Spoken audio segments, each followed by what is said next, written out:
hunt number 3 for me. It is Saturday, September 26th. Heading out for an evening hunt, and I am going to the same property I've been hitting, and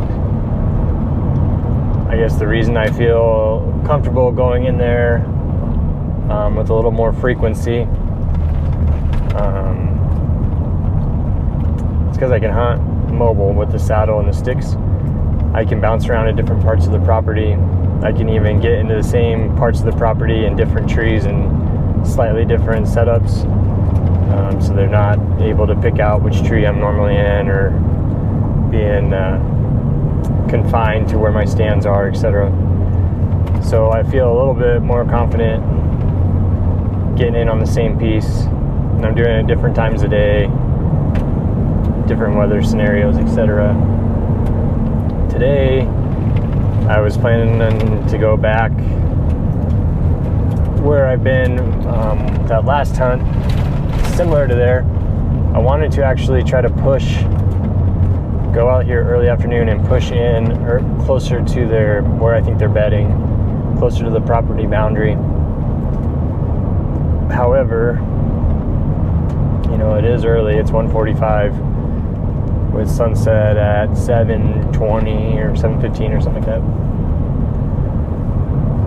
However, as you can probably see, it went from a pretty warm, bright, sunny day to very cloudy.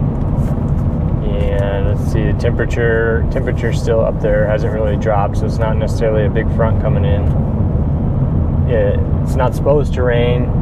Kind of looks like rain, but the temperature hasn't dropped, so I don't know if there's actually a front coming in, or if we just got some clouds, or if this is actually maybe just some smoke blowing in from the western wildfires, which has kind of happened on and off over the last couple weeks. But all that being said, I'm probably not going to push as close to their beds as I was hoping to, because I feel like there's a chance they might be up on their feet just a touch earlier. So I think I'm going to go more toward that middle ground, basically where I was last weekend for that morning hunt, at the terrain intersections in that deep timber. Different wind this time. On last week I was hunting the south, I believe it was a south-southeast wind. This time we're hunting a west-northwest wind, so exactly the opposite. So it'll change what area I'm going to set up in on those intersections, which again is just another wonderful part of the saddle game and the mobile hunter game. I didn't have to go move a stand in order to do that. I can get back in there today and I can make that decision when I get in there, which tree looks right based on the wind. I can set up my wind scent vaporizer on ground level and then have it blowing probably towards me.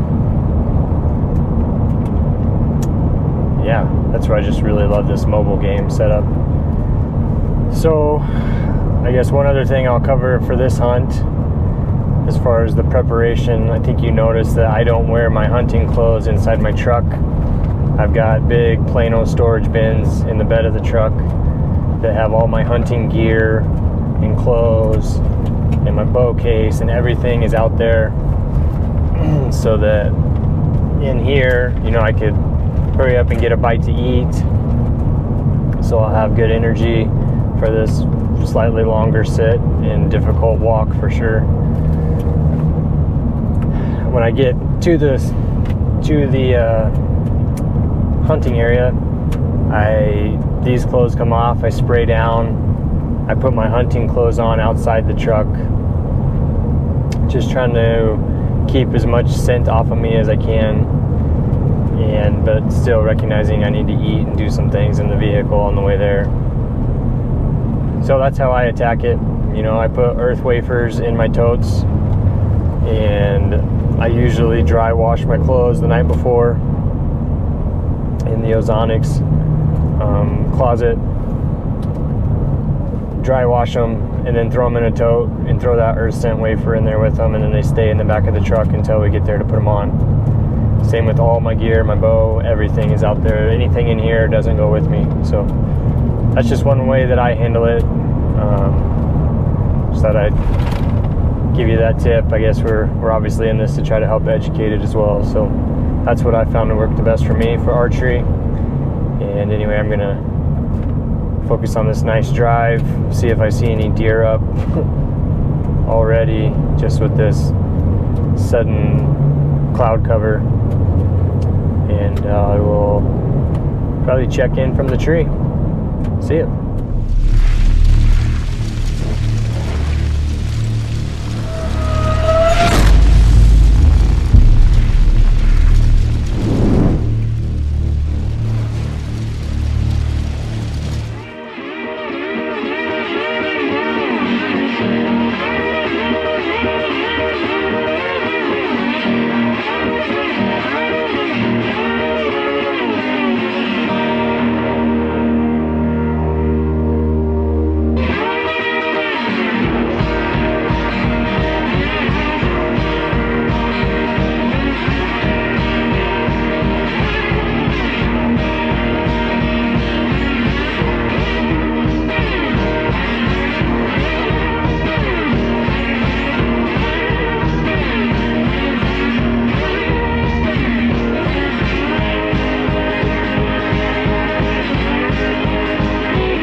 Guys, well, at least I'm up in the tree. As you can see, it's a little bit less than ideal for the saddle. There's not gonna be a ton of swinging around the tree for me here, but this looks like a really good spot. I'll pan around and show you some views here. I'm facing directly northwest, so the wind should come right in my face, down into this bottom, back up and out, and behind me. And my hope is that along this ridge I'm on, there's a solid 4 or 5 paralleling trails heading north and south toward that bean field I was on 3 weeks ago. And to my north would be where I was deep in the trees last weekend. So I'm actually further down toward the beans from the bedding. So I thought it would take me a little while to get set up here. This tree looked good, and then I had to keep getting higher and higher because this ridge is so high behind me. And I think they might actually bed back in here some and then bleed down through there. So while I'm way up over the forest floor down in the ravine, I had to get up pretty high just to get above this ridge to the bedding on the property boundary. So by doing so, I ended up getting up into the angled part of the tree, making the tether less than ideal, but I feel like I'll be okay to be up in here. Got good shooting here, good shooting here. I've got some break up behind me to keep me kind of concealed. know, and I can easily turn around and shoot behind me. The shot I'm going to be missing the way this tree is set is leaning out to my left to shoot back toward 12 o'clock, which isn't a good shot for me anyway. I'll have to either get them out here at 3 or pick them up at 11 and 10 on the other side of the tree.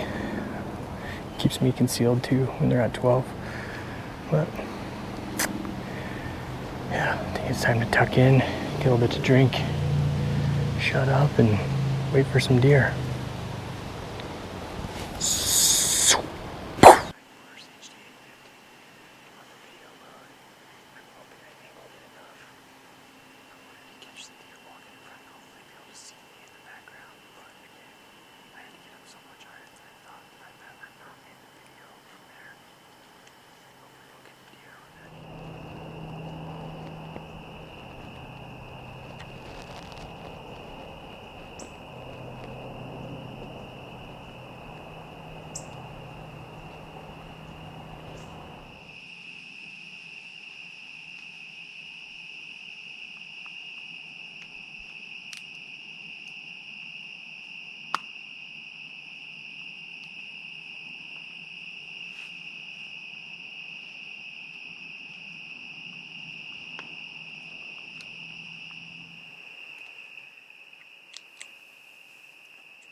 That's pretty much going to do it. It's right at the end of legal here. And I'm just going to climb down out of the tree, get backed up, and get out of here. That last 5 or 10 minutes I couldn't have shot it.